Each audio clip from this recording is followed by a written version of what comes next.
सियासत में एक जीत या एक हार कैसे पार्टियों और गठबंधनों का पूरा समीकरण बदल कर रख देती है। और अगर इसे समझना है तो फिर महाराष्ट्र और झारखंड विधानसभा चुनाव से लेकर तमाम राज्यों में हो रहे उपचुनाव को समझना होगा, देखना होगा। हरियाणा में बीजेपी ने अप्रत्याशित जीत दर्ज की तो उसके तेवर बदल गए और एनडीए के जो सहयोगी लोकसभा के नतीजों के बाद उसे आंख दिखाने लगे थे, अब वही उसके सामने उसकी ही शर्तों पर समझौता करने के लिए मजबूर दिखते हैं। महाराष्ट्र में भाजपा की अगुवाई वाली महायुति में सब कुछ बीजेपी के हिसाब से हो रहा है। शिंदे गुट की शिवसेना हो या अजीत पवार गुट की एनसीपी, ये बीजेपी पर दबाव नहीं बना पा रहे हैं, बल्कि खुद दबाव में है। वहीं झारखंड में भी बीजेपी के सामने जेडीयू हो या चिराग पासवान की लोजपा, सभी नतमस्तक दिख रहे हैं और बीजेपी ने जेडीयू को 2 और लोजपा को 1 सीट देकर यहां चुप करा दिया है।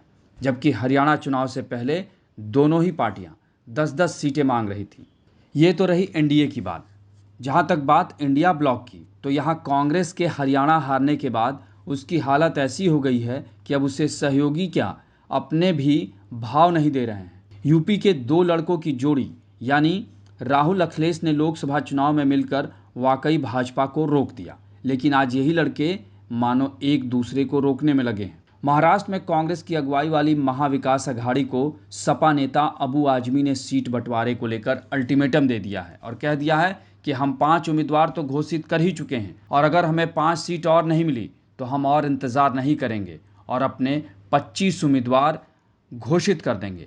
अबू आजमी ने कहा कि हमारे पास अणु शक्ति नगर, भायखला और कुछ दूसरी जगहों के लिए उम्मीदवार हैं और हाँ, मैं भीख नहीं मांगूंगा। अगर 26 अक्टूबर यानी आज तक फैसला नहीं हुआ तो ये भी फॉर्म बांट दूंगा। वहीं दूसरी तरफ महाविकास अघाड़ी में ही कांग्रेस की हालत ये हो गई है कि उससे शिवसेना उद्धव गुट और एनसीपी शरद गुट के साथ 85-85 सीटों के फॉर्मूले पर समझौता करना पड़ा है।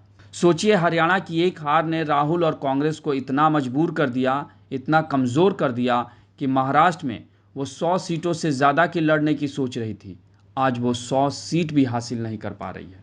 इसी तरह उत्तर प्रदेश में कांग्रेस की हालत ये है कि उसे अब यहाँ की 9 सीटों पर हो रहे उपचुनाव में सपा की कृपा पर और उसी के सिंबल पर सिर्फ 2 सीटों पर चुनाव लड़ना पड़ रहा है।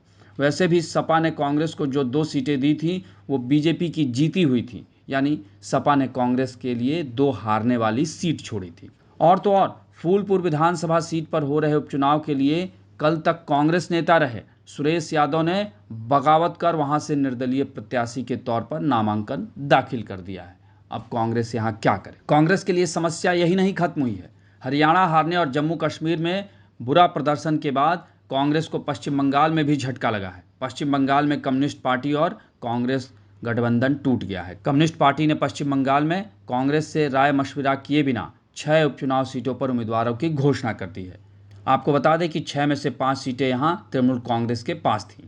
वहीं केरल में भी उपचुनाव के कारण कांग्रेस के कुछ नेता पार्टी से अलग हो गए हैं। पलक्कड़ विधानसभा उपचुनाव के लिए युवा कांग्रेस के प्रमुख राहुल ममकुटथिल को उम्मीदवार बनाने के फैसले के विरोध में पार्टी के सोशल मीडिया प्रमुख पी सरीन ने पार्टी छोड़ दी है। सरीन अब पलक्कड़ में कम्युनिस्ट पार्टी समर्थित निर्दलीय उम्मीदवार है। यानी देखा जाए तो हरियाणा की एक हार ने कांग्रेस को मजबूर बना दिया है और वो हर जगह झुकने के लिए तैयार है, जबकि बीजेपी फिर से मजबूत हो गई है। शायद यही सियासत का असली स्वरूप है।